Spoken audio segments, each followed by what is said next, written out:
ফের বারাসত, একদিনে ধর্ষণ শ্লীলতাহানি, গ্রেপ্তার অভিযুক্ত। বারাসত রয়েছে বারাসতেই। রবিবার সন্ধে বারাসতের দুই জায়গায় ধর্ষণ ও শ্লীলতাহানির জোড়া অভিযোগ ঘিরে চাঞ্চল্য। এদিন সন্ধে বারাসত থানার ভাগ্যবন্তপুর গ্রামে আত্মীয়ের বাড়ি থেকে ফিরছিলেন সপ্তম শ্রেণীর এক ছাত্রী। তার অভিযোগ, পথে স্থানীয় এক যুবক তাকে জোর করে রাস্তার ধারে ঝোপে টেনে নিয়ে যায়, তারপর সে তাকে ধর্ষণ করে বলে অভিযোগ। এমনকি কাউকে জানালে ওই যুবক খুনের হুমকি পর্যন্ত দেয় বলে অভিযোগ। ছাত্রীর বাড়ির লোকেরা এরপর বারাসত থানায় অভিযোগ দায়ের করেন। চিরঞ্জীব ঘোষ নামে অভিযুক্ত ওই যুবককে পুলিশ গ্রেপ্তার করেছে। ছাত্রীর মেডিকেল পরীক্ষা করা হয়েছে। এদিকে এদিনই ভর সন্ধ্যায় বারাসতের জনবহুল এলাকায় আক্রান্ত এক তরুণী।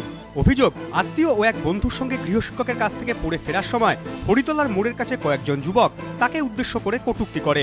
প্রতিবাদ করলে ওই যুবকটা তার শ্লীলতাহানি করে বলেও অভিযোগ।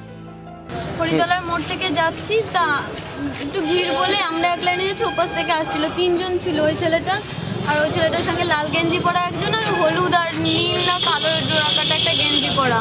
উনি আমার বাবার বয়স্ক, চুলদারি পর্যন্ত পেকে গেছে। সে আমার কানের পাশ দিয়ে উল্টো পাল্টা বলতে গেছে, শোনা আরো উল্টো পাল্টা।